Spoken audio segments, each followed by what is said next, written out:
오늘 함께 나눌 말씀은 사도행전 14장 1절부터 18절 말씀입니다.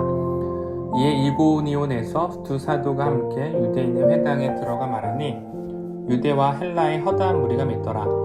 그러나 순종하지 아니하는 유대인들이 이방인들의 마음을 선동하여 형제들에게 악감을 품게 하거늘 두 사도가 오래 있어 주를 힘입어 담대히 말하니 주께서 그들의 손으로 표적과 기사를 행하게 하여 주사 자기 은혜의 말씀을 증언하시니 그 신의 무리가 나뉘어 유대인을 따르는 자도 있고 두 사도를 따르는 자도 있는지라. 이방인과 유대인과 그 관리들이 두 사도를 모욕하며 돌로 치려고 달려드니 그들이 알고 도망하여 루가오니아의 두 성 루스드라와 더베와 그 근방으로 가서 거기서 복음을 전하니라. 루스드라에 발을 쓰지 못하는 한 사람이 앉아있는데 나면서 걷지 못하게 되어 걸어본 적이 없는 자라. 바울이 말하는 것을 듣거늘 바울이 주목하여 구원받을 만한 믿음이 그에게 있는 것을 보고 큰 소리로 이르되 네 발로 바로 일어서라 하니 그 사람이 일어나 걷는지라. 우리가 바울이 한 일을 보고 루가오니아 방언으로 소리질러 이르되 신들이 사람의 형상으로 우리 가운데 내려오셨다 하여 바나바는 제우스라 하고 바울은 그 중에 말하는 자이므로 헤르메스라 하더라. 시외 제우스 신당의 제사장이 소와 화환들을 가지고 대문 앞에 와서 무리와 함께 제사하고자 하니 두 사도 바나바와 바울이 듣고 옷을 찢고 무리 가운데 뛰어 들어가서 소리질러 이르되 여러분이여 어찌하여 이러한 일을 하느냐. 우리도 여러분과 같은 성정을 가진 사람이라. 여러분에게 복음을 전하는 것은 이런 헛된 일을 버리고 천지와 바다와 그 가운데 만물을 지으시고 살아계신 하나님께 돌아오게 함이라.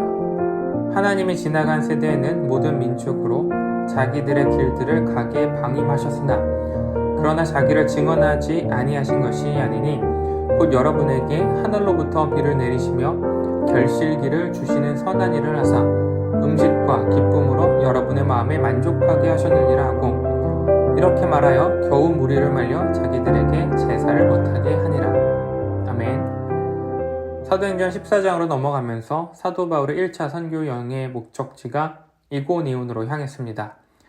이고니온은 현재 코냐라고 불리는 터키의 큰 도시이고요. 시리아에서 에베소를 거쳐 로마로 가는 실크로드가 지나는 곳이었습니다. 따라서 상업이 발달하였고 농업의 중심지였죠. 그리고 이곳에는 회당이 있었습니다. 이전에도 말씀드렸듯이 유대인 남자가 10명 이상이 모이는 곳에는 회당을 지었습니다. 유대인들이 많이 거주한다는 것이죠. 회당에서는 말씀이 읽혀졌고 특별히 설교자가 정해지지 않았기에 누구나 설교를 할 수 있는 장소였습니다. 바울과 바나바가 이고니온에 도착하여 복음을 처음 전한 장소는 사도행전 13장에서 나타난 모습과 같이 회당이었습니다. 그리고 1절 말씀과 같이 허다한 무리가 믿게 되죠. 그리고 2절 말씀과 같이 순종하지 않는 자들도 생겨납니다. 사도행전을 통해서 계속해서 나타나는 복음에 대한 반응은 허다한 무리가 믿거나 거부하는 모습입니다.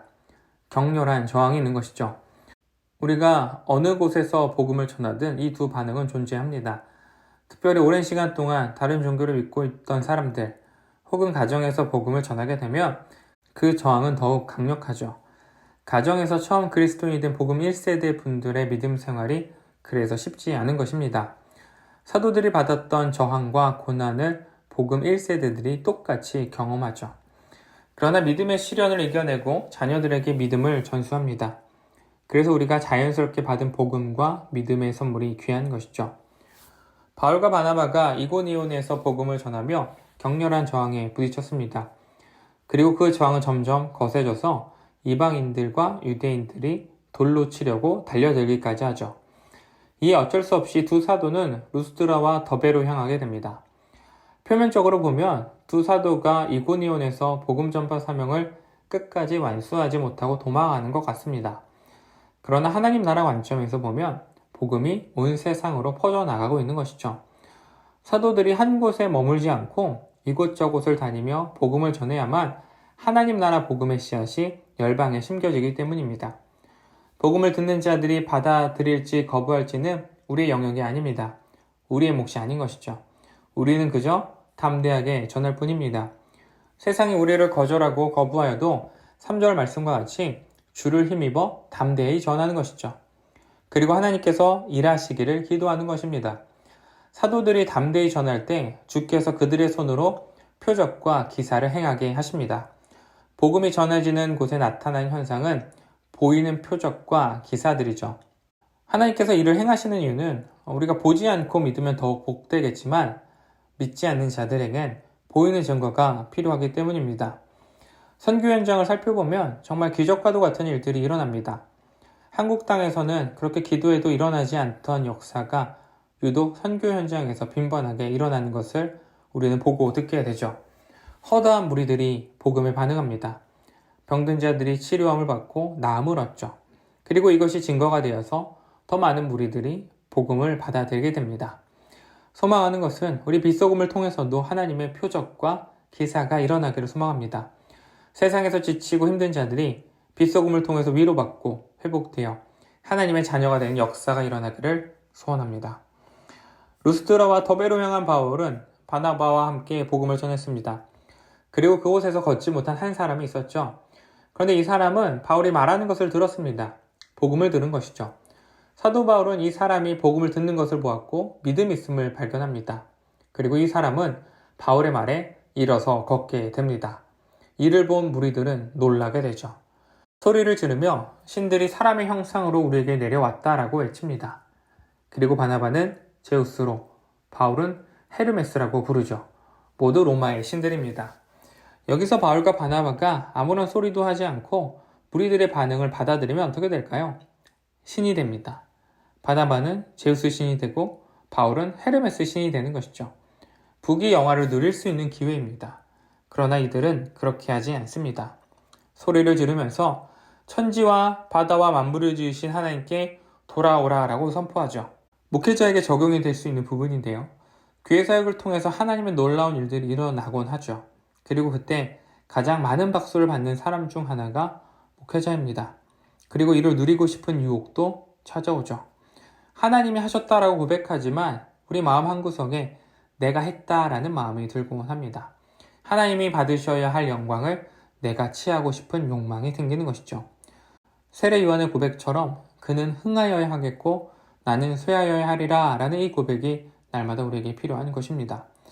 하나님께서 우리에게 주신 복음 전파의 사명을 기쁘게 감당하는 우리 모두가 되기를 소망합니다. 기도하겠습니다. 하나님 감사를 드립니다. 오늘도 우리에게 말씀을 허락하여 주시고 말씀 가운데 오늘도 살아가게 하심에 감사를 드립니다. 소망하는 것은 먼저 우리가 오늘도 담대하게 복음을 전하는 삶을 살기를 소원합니다. 세상이 우리를 거부하고 하나님의 메시지를 듣지 않아도 우리는 주를 힘입어 주님께서 주신 복음을 담대하게 전하는 우리 모두가 되게 하여 주시옵소서. 또한 소망하는 것은 우리가 겸손한 사람이 되기를 원합니다.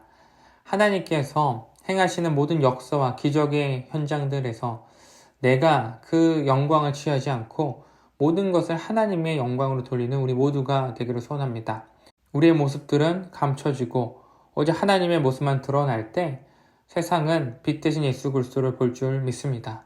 이를 위해서 날마다 겸손한 모습으로 나를 낮추면서 자기를 부인하는 우리의 삶의 모습이 되게 하여 주시옵소서. 오늘도 우리에게 복음 전하는 자의 사명을 주시고 하나님 앞에 겸손한 모습으로 살아가라 라고 말씀하신 우리 구주 예수 그리스도의 이름으로 기도드렸습니다. 아멘.